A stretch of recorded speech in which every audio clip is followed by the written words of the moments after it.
Quando a maioria das pessoas pensa no Velho Oeste, imagina um pistoleiro solitário chegando a uma cidade empoeirada. Ele entra na rua, encara seu inimigo do outro lado e espera em silêncio tenso antes que um movimento rápido decida o vencedor. Ele está com seus revólveres e coldres baixos amarrados às coxas. Talvez usando um chapéu preto se for o vilão, um chapéu branco se for o herói. Ele consegue enfrentar meia dúzia de homens sozinho sem errar um tiro. É uma cena que todos nós já vimos em filmes e programas de televisão, mas é quase totalmente ficção. A verdadeira história dos duelos de pistoleiros na fronteira americana é muito mais complicada, menos teatral e moralmente confusa. Os homens que hoje chamamos de pistoleiros nem usavam essa palavra, não usavam aqueles coldres cinematográficos e raramente participavam dos duelos prolongados que passamos a esperar.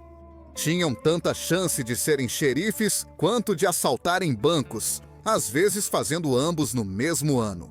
E embora suas reputações inspirassem medo, seus tiroteios de verdade geralmente eram rápidos, confusos e terminavam em poucos segundos. A própria palavra pistoleiro é uma invenção do século XX. Etimologistas atribuem sua origem ao filme mudo Drag Harlan, dos anos 1920, depois popularizado pelo romancista Zane Grey, em 1928. Durante a verdadeira era da fronteira do século XIX, você ouviria com mais frequência termos como gunfighter, chutiste, badman, pistolier ou o termo espanhol pistoleiro. Clay Ellison, um dos homens mais temidos da época, se autodenominava apenas como shootist. Essa praticidade direta combina com o período. No verdadeiro Velho Oeste, os homens não se preocupavam tanto com a imagem quanto em sobreviver à próxima briga. Ironicamente, foram os romances de 10 centavos, a literatura pulp e depois Hollywood, que consolidaram a imagem do pistoleiro. Como o arquétipo que pensamos hoje. Na tela, o duelo de pistoleiros é um arquétipo, totalmente bom ou totalmente mal. É Gary Cooper em Matar ou Morrer, defendendo a lei e a ordem contra todas as probabilidades. Ou é Johnny Ringo em Tombstone, o fora da lei rápido no gatilho com um desejo de morte. Mas os homens reais raramente eram tão claros. Muitos alternavam entre cumprir ou quebrar a lei conforme a oportunidade. Um fora da lei temido podia virar delegado e um xerife respeitado acabar roubando carregamentos depois. Hollywood também nos deu uma longa lista de pistas visuais falsas. O já mencionado coldre baixo, amarrado na coxa, é uma criação do meio do século XX, nascida das competições de tiro rápido esportivo. Não fantasias da fronteira de combates homem a homem. E então tem o duelo prolongado na rua. Isso quase nunca acontecia. Na verdade, só existem 2 exemplos confirmados que se encaixam no molde da cultura pop do Velho Oeste. Wild Bill Hickok contra Dave Stott e Jim Curright contra Luke Short. Veja, o duelo de um homem contra muitos era evitado, a não ser que fosse inevitável. Quando acontecia, geralmente era uma emboscada ou uma briga caótica, não um duelo encenado. A maioria dos homens era esperta para evitar derramamento de sangue desnecessário. Com as práticas médicas da época, alguns segundos de duelo não valiam a pena perder um membro, contrair uma infecção ou sofrer algum outro ferimento grave que só terminaria em sofrimento e morte. A pistola como arma principal também era uma farsa de Hollywood. Na verdade, muitos pistoleiros preferiam espingardas ou rifles pela precisão e poder letal. A verdade é menos cinematográfica, mas muito mais humana. Os tiroteios eram frequentemente rápidos, brutais e aconteciam a curta distância. Uma pistola a curta distância não vai deixar suas partes do corpo irreconhecíveis. Uma espingarda de cano cerrado no rosto, porém, vai garantir que seu funeral seja com caixão fechado. Quais eram as armas de duelo preferidas? A escolha podia significar vida ou morte. A imagem popular associa os pistoleiros ao revólver, mas, na prática, era isso mesmo. As espingardas citadas, especialmente a Colt Gun de cano curto, eram preferidas para confrontos próximos. Os guardas das diligências, daí o termo andar de shotgun, valorizavam essas armas por sua rapidez e poder de parada. Rifles como o Winchester 1873 ofereciam precisão. Billy the Kid preferia um rifle a um revólver. Revólveres eram usados principalmente como armas secundárias. Em situações onde armas longas não eram práticas, raramente sendo a escolha principal. Pistolas pequenas e discretas, como Derringers ou de bolso, eram ideais para disputas em mesas de cartas, tentativas de assassinato ou defesa de mulheres em diligências. Mas, novamente, raramente você via essas armas sendo sacadas nas ruas para duelos comuns. Avanços tecnológicos transformaram os tiroteios. O Peacemaker da Colt usava cartuchos metálicos autocontidos, permitindo recarregamento muito mais rápido que os antigos revólveres de espoleta e bala. O aumento da velocidade e confiabilidade tornou o final do século XIX mais mortal que o início da fronteira. Wyatt Earp resumiu perfeitamente a mentalidade. Rápido é bom, preciso é definitivo. Então, como os tiroteios, ou se realmente quisermos chamá-los de duelos, realmente aconteciam? Esqueça os duelos estilizados ao meio-dia. A maioria dos confrontos letais no Oeste era repentina e não planejada. Isso incluía disputas por jogos de pôquer, acusações de trapaça e insultos causados pela embriaguez. Também havia emboscadas, um homem pego de surpresa, atacado em um beco ou salão, e violência de multidão que explodia durante brigas ou linchamentos quando dois homens armados se enfrentavam. Geralmente era a uma distância de conversa. Não havia contagem ritualizada até 10, nenhum elaborado código de honra. A luta podia acabar com um único tiro. O duelo de Wild Bill Hickok com Dave Stutt foi uma exceção. De longa distância, deliberado e amplamente divulgado, e é exatamente por isso que se tornou lendário.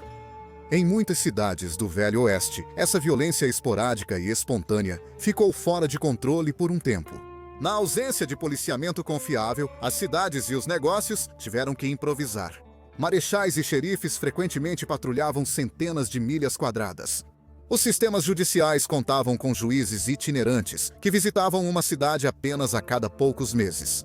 Assim, as empresas contratavam pistoleiros para se proteger. Barões do gado como John Chisholm contratavam homens como Billy the Kid para proteger rebanhos e minas. As empresas contratavam criminosos conhecidos para proteger seus carregamentos de ouro de outros fora da lei. A caça a recompensas cresceu, e prêmios de vivo ou morto estimularam capturas letais, tornando alguns caçadores assassinos por dinheiro. No entanto, mesmo com uma quantidade significativa de pistoleiros contratados, eles raramente tinham tempo para duelar. Mesmo em sua própria época, muitos pistoleiros alimentavam a lenda dos duelos. Uma reputação perigosa fazia com que menos pessoas o desafiassem, aumentando suas chances de sobrevivência. O bravado, contagens de mortes exageradas e histórias de habilidades de tiro sobre-humanas eram ferramentas de intimidação, tanto quanto eram de ego. John Wesley Harding e Clay Ellison eram notórios por se gabarem de suas façanhas, fossem ou não as histórias totalmente verdadeiras. Ajudaram a criar seus mitos, inspirando outros a escrever romances de 10 centavos semi-autobiográficos. No entanto, isso era em sua maioria ficção histórica, mas ainda assim consolidou a tradição que Hollywood mais tarde amplificaria no arquétipo que pensamos conhecer hoje.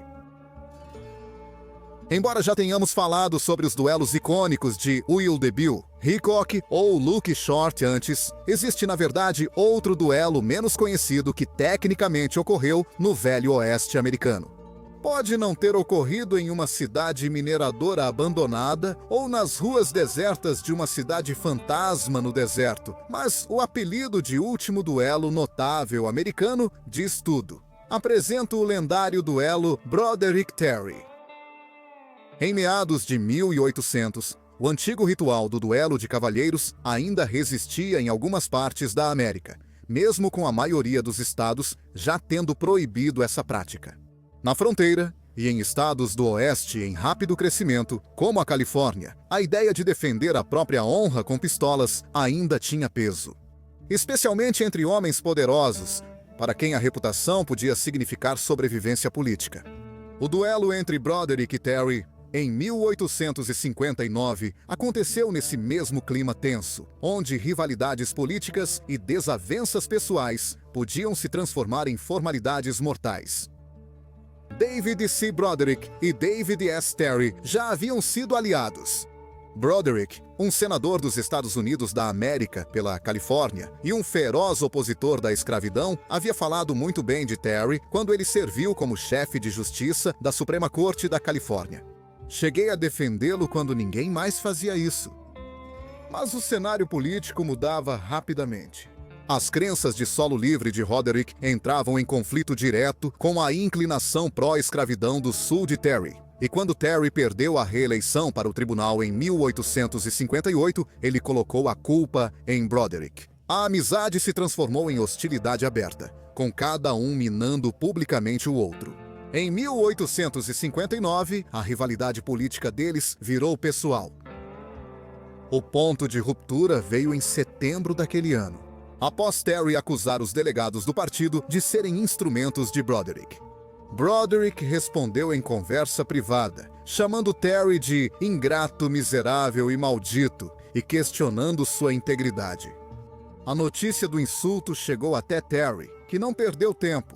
Ele enviou uma nota formal para Broderick, exigindo uma retratação. Quando Broderick recusou, a questão foi marcada para ser resolvida com pistolas.